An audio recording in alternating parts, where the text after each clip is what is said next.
Good morning and welcome to the second episode of Ready Row USA. We're a new rowing news broadcast from the US affiliated with Rowing Chat, which has been around for a long time, but we're starting up and we had our first episode a couple weeks ago with Mark Wilson, who's with us today, and Ellen Minzner of Community Rowing, and who is a Paralympic rowing coach. So you can look that up in the show notes. And I'm Charlotte Pierce. I'm an independent publisher in the New England region. I'm a master's scholar from about 6 years, still working on my technique, progress, not perfection. I'm a member of Community Rowing, and I'm self-confessed rowing addict, as I freely admit. A rowing news addict and rowing addict. Our podcast is, as I said, a production of Rowing Chat and Masters Rowing International. You'll find a lot of information on that Facebook group. And we have a new website called rowing.chat. And today I have the honor of hosting Arshay Cooper, who's the author of Sugar Water and a member of the board on Row New York. He'll tell you more about his career. And Mark Wilson of All American Rowing Camp, who's both of these gentlemen spoke at the USRowing convention from recently in San Diego, December 6th through the 9th, right, Mark? Is that right? That's right. Okay, Arshay, can you tell us a little bit more about, I know that you have a long history, but just a brief bio and tell us how you came to be here and with Row New York and those groups. Hi, thank you. Thank you for having me. Again, my name is Arshay Cooper from Chicago. I started rowing in 1997. I had a gentleman by the name of Ken Alpard who went to University of Pennsylvania, moved to Chicago, wanted to do something with his time and money. So he decided to start a team and what the media called our school was the one of the most violent and worst schools in the city of Chicago. So he wanted to go there, and he decided to start a team that started with 21 African-American young men. And, and we began rowing. There was a lot of obstacles. We didn't trust the water or adults. And but you know what? He had an amazing speech. He said, rowing give you the opportunity to travel, to go to college and do a lot of great things. And so, I took a chance and started rowing for 4 years in high school and completely changed my life, my mindset, my weight, and the way I interact with people. And after that, went to college. My school didn't have a rowing team, so I rowed at the Lincoln Park Boat Club for 4 more years. After that, began coaching. Took a break from rowing. Became a professional chef, Le Cordon Bleu chef. Traveled for years, and just a few years ago, I wrote a book called Sugar Water, a memoir of my experience rowing in Chicago. Soon after that, started traveling and helping community boathouses start their rowing club. A lot of recruiting in schools, a lot of meeting with parks, a lot of working with coaching coaches on youth development and starting a team right there in the community. And the goal was to, make sure that our rowing clubs reflect the city and the communities we live in, and this and the great diversity in our country. And so that was kind of the plan. That was the goal. And from there, I was on the board of Row New York, began speaking at USRowing conventions every year, and now running all the programs for Row New York. So that's kind of been my journey. Cool. We wanted to do a bit of a recap of what you guys talked about and who you spoke with at the USRowing convention. And can you tell us a little bit about, recapping the inclusion in which they call the ID? Yeah, ID. So it was usually called the Diversity Inclusion Forum. And now, it's I have maybe 70 people in my session, and my session was called "How Do You Make the Boathouse the Lighthouse of the Community?" And usually it's the same group of people, again, who have this passion to see diversity in the sport of rowing. And we talked about how do you go into, this non-traditional rowing communities and inner city communities, under-resourced communities, and recruit in those schools. How do you build relationships with schools? How do you talk to parks? How do you develop relationships with community leaders and buy in, get them to buy into the sport of rowing?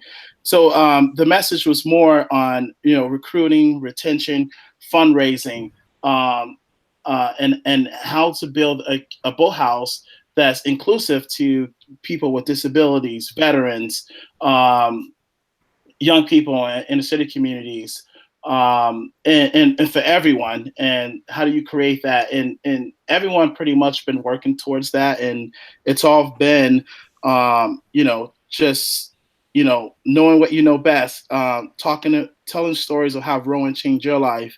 And, Maya Angelou said, we are more alike than we are unalike. When we all in that boat, we all want to win. We all get calluses. We, our back hurts, and it's tough for everyone. But it doesn't matter who you are, where you come from. You learn to trust each other. You learn to move together. You learn to swim and do a lot of great things like that. And so that's pretty much what we've been talking about for the last 4 years.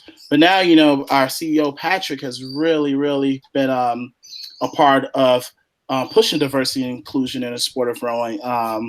That's Patrick McNerny. McNerny, yeah. And so, so what he done, he worked together with me, Tom Darling, Amanda Cross, and a few others on starting a strategic planning committee for diversity and inclusion in the sport of rowing. And basically we get together and we talk about what are the needs of some of these small community boathouses? How do they find funding? What are their mission statements? And how do we connect with each other? So basically we in the very beginning phase on how to work with these young boathouses and how to get them from point A to point B. And so right now, we are developing our mission statement and trying to build a solid team. And we do want to see in the 2028 Olympics in LA, a more diverse boat representing our country.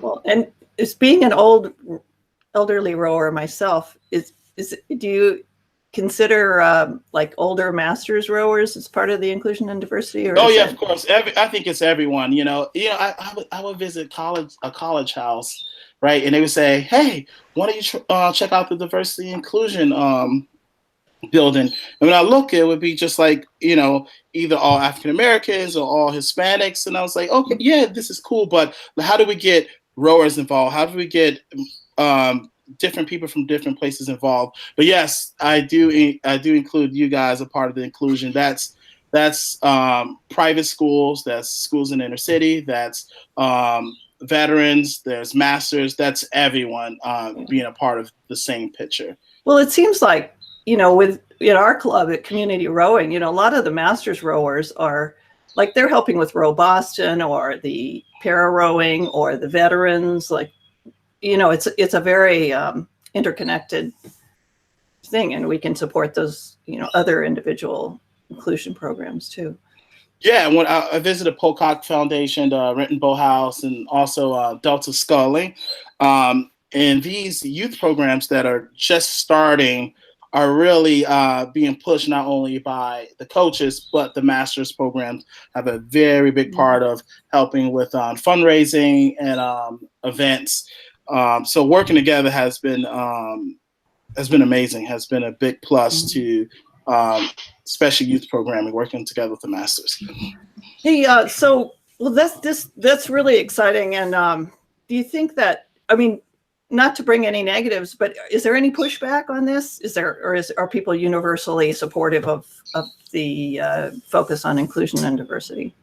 Yeah, I think people are supportive. I think everyone's supportive. I think that it's people just focusing on different things. It's not their focus, but they're super supportive of it. And so they say, hey, those who want to do it, you know? And so I think our job is to do the work, but to just, you know, if people want to be a part of it by giving or connecting us with people that help them build their boathouse or their relationship with parks, I think that's enough.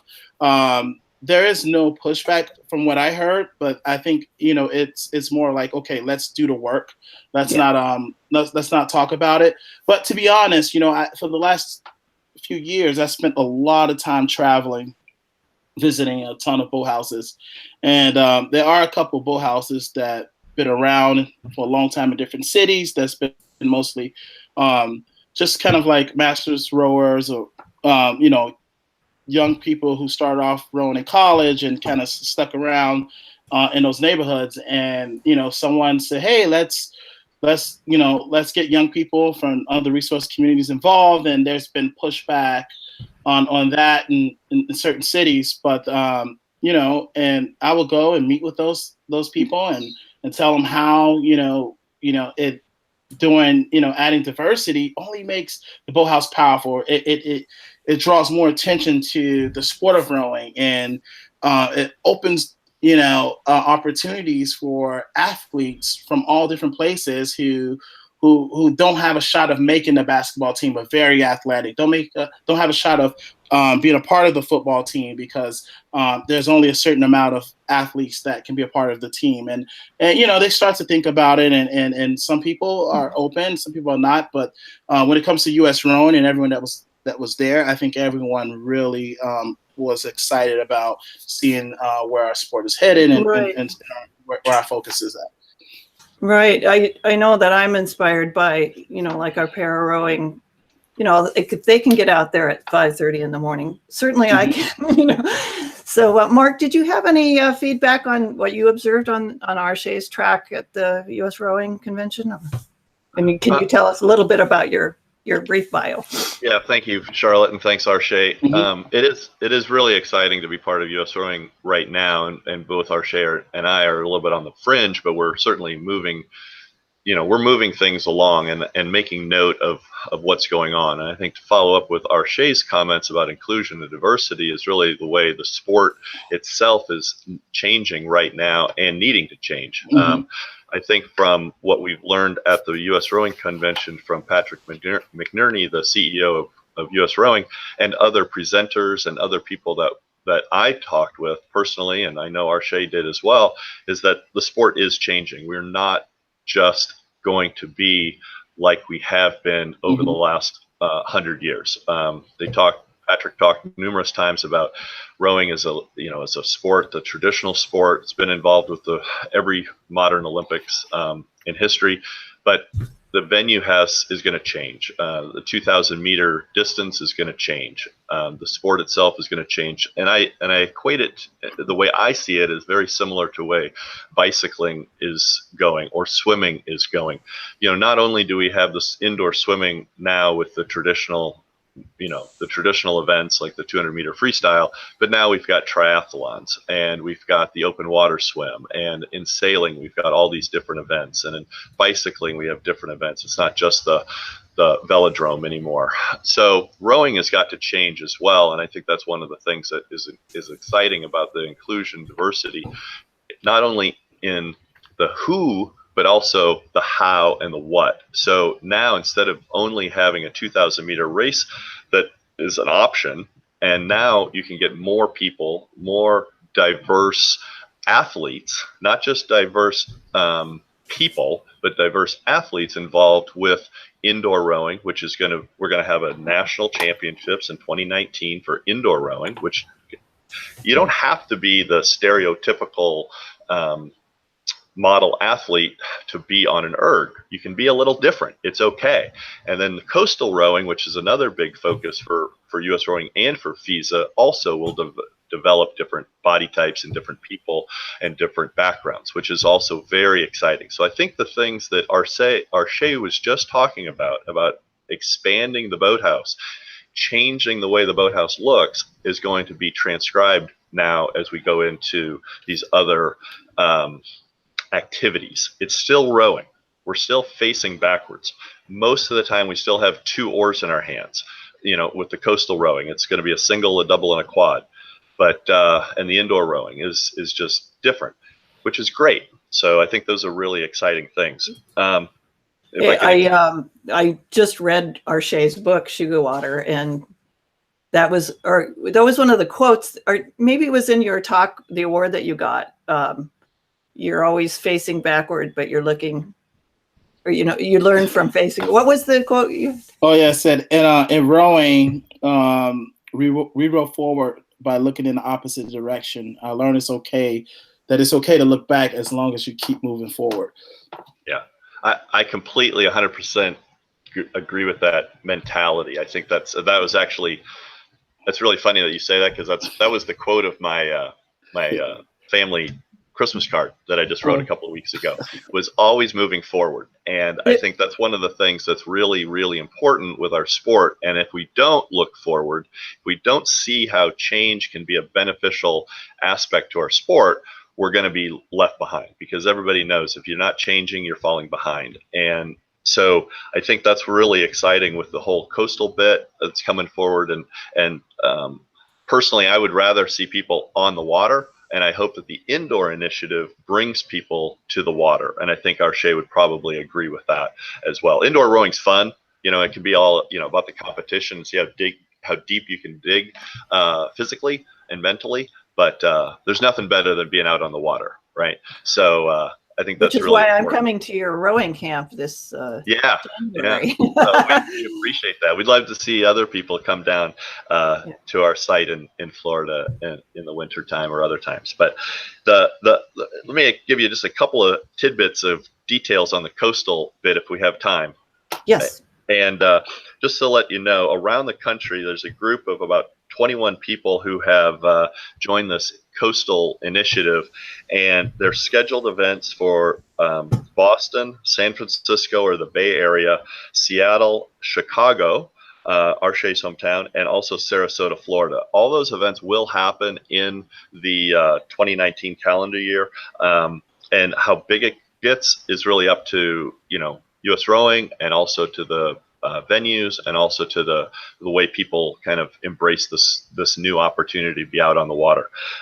They're different events. It's not the same sport. There's a little bit of orienteering that's involved, a little bit of navigation, and certainly aspects of more of that bump and run kind of thing that you might get in stock car racing. So it's kind of exciting. There's certainly, and then the weather, the winds, the waves, all of that sort of thing really adds to the excitement factor. So I think it will become, not that, we as rowers really enjoy the visual aspect of a 2,000 meter race.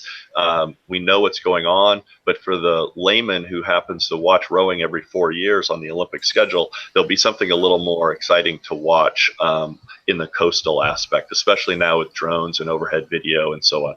So US Rowing's making a push for this. It's really important. FISA's behind it. It will be a most likely, I won't say 100%, but most likely it will be an exhibition sport, in Paris, and not in Tokyo, I don't think, but certainly in Paris it will be. Paris is what year? I'm sorry. Paris is 2024, and then LA 2028. So in Tokyo, obviously 2020. Well, keep us informed. Are you?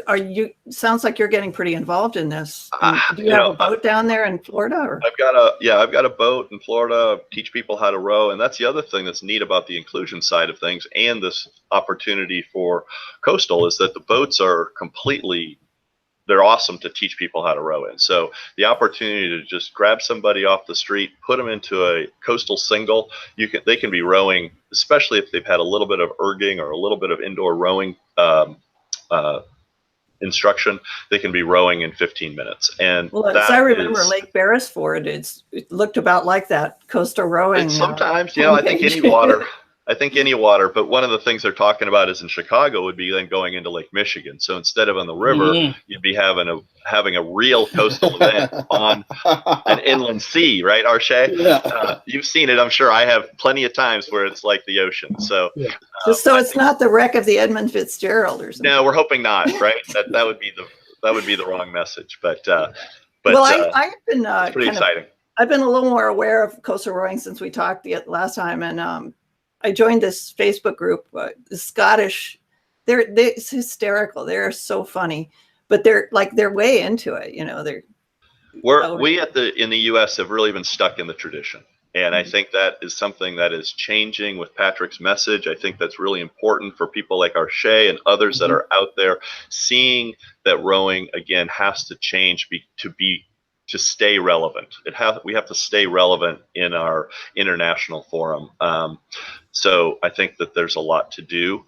We're behind. The Irish coastal team has way more experience than the U.S. team right now, and and we have to move forward, which is a cool thing to be able to do. So good. Well, Arshay, any feedback on that, or yeah, I just love the indoor and coastal idea. I love it. You know, I was listening to a Seattle Seahawks alumni speak about football, and the kid asked him. He said, "Hey, so what do you love most about football?" And he said, you know, his grandpa loved football, his dad loved football, and he watched an old video. His parents played football. His dad played football, and his grandfather played football. And he said, what I love about football right now is that there is a position for everyone. You know, if you're just kicking, if you're tall, if you're short, if you weigh 300 pounds, if you weigh 200 pounds, there's a position. I just love the fact that there's a position for everyone. And I think this opens up a position for a lot of people. Like, we went into schools and kids say, they say, hey, I feel like I'm too big to play basketball, or I'm too big to do volleyball, or I'm too short. And the erg fits people of all sizes, and just this erg idea and coastal idea opens up doors for every single person. Doesn't matter ability, where you are, where you're from, how you look. And I think that's amazing. That's going to get more people involved in the sport of rowing. So I really, really love this idea. That's cool. I know that just our focus on rowing for all at Community Rowing is, it gives you a good feeling being part of something like that. It's inspiring. And are there any other US Rowing Convention observations that you want to bring up? I think the one thing that I got several times in hearing our CEO speak is the fact that again, we are changing. We have to change. And I think one of the other things that was interesting, and heard it a couple of times, was the discussion about the USA Gymnastics. I'll call it a debacle. That's my word, but it really has been. And I think that U.S. Rowing is in front with Safe Sport and with other coaching education initiatives. I think we are in front. I'm sure there are isolated incidences of wrongdoing in every single group activity in the world, but I think we're doing a good job. And I think we're hearing from Patrick, he in support of the opportunity to be a safe sport, and having an opportunity for people to be out in front of that, I think is important. So cool. And what is the RITA, the Rowing Industry Trade Association? Yeah, that's kind of an interesting thing. Yeah. So RITA came about from an old friend of mine, Chip Davis. He used to run daily or weekly his rowing newspaper out of Hanover, New Hampshire. It's turned into an international publication. But his idea is called the Rowing Industry Trade Association, RITA for short. And the whole idea with RITA is to gather the voices, the manufacturers mostly, of all of the sporting equipment that rowing uses, the Concept 2, Croker, all the boat builders, Pocock, Vespoli, Filippi, Empacher, bring them all together and give them a little bit louder voice in discussions about the way U.S. Rowing might present things and how they can better situate themselves and really makes the sport better.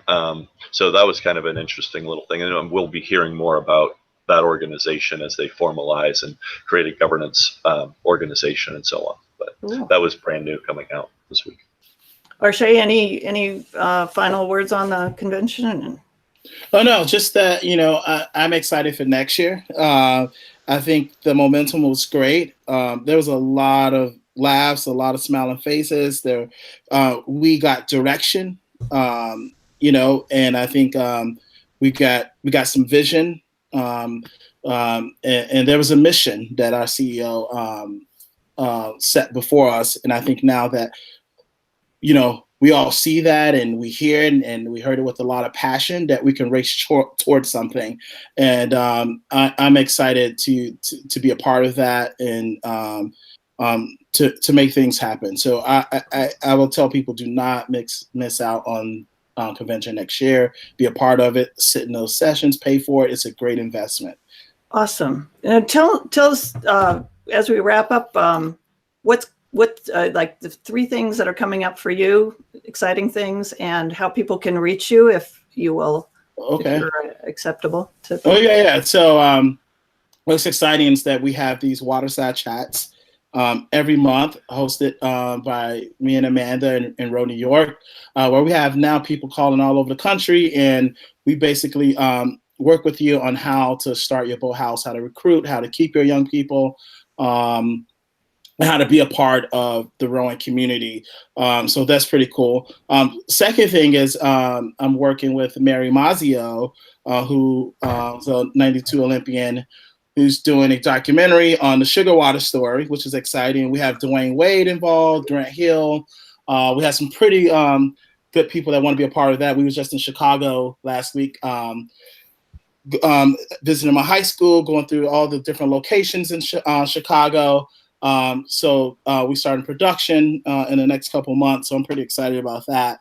No, will you be out for the Grace, Grit, and Glory? Because she's being honored there, I think. I did not know that. Yeah, I think that's what Ellen said last week, right, Mark? Yep.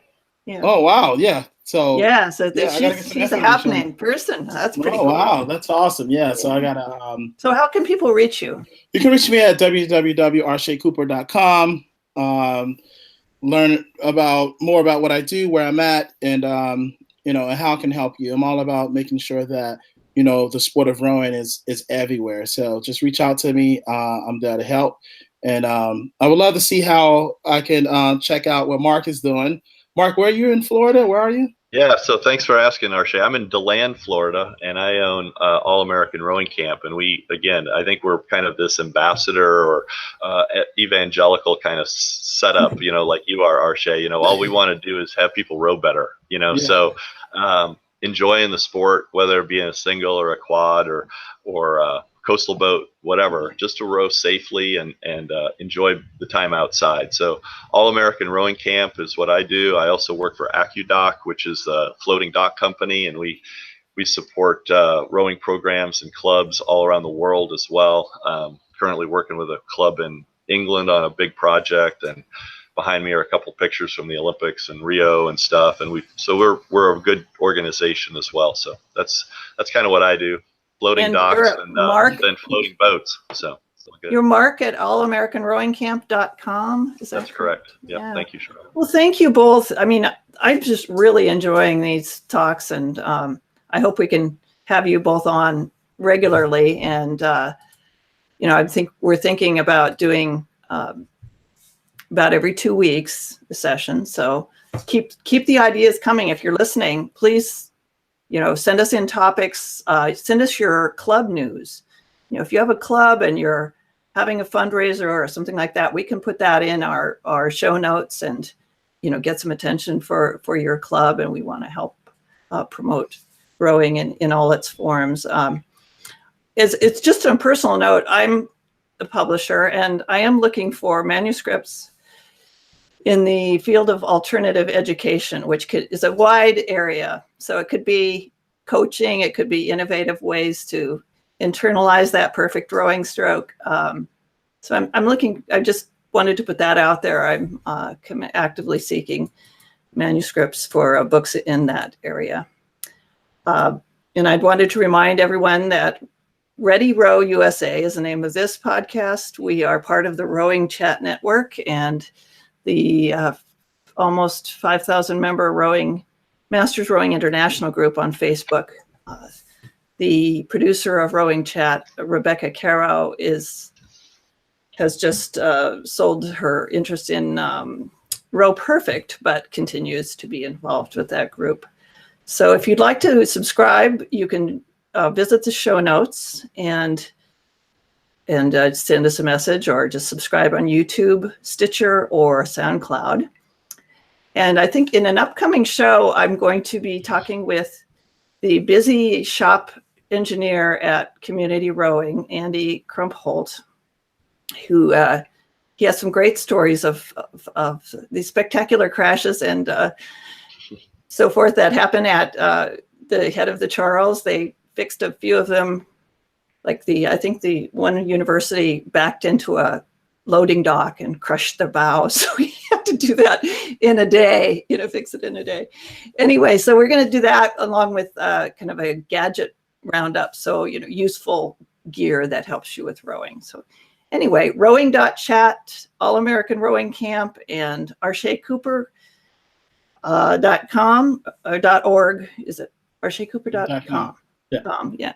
Thank you so much for being with us, and we'll see you in a couple weeks. Hopefully, keep rowing if you can. Take care. Thank you. Thank you.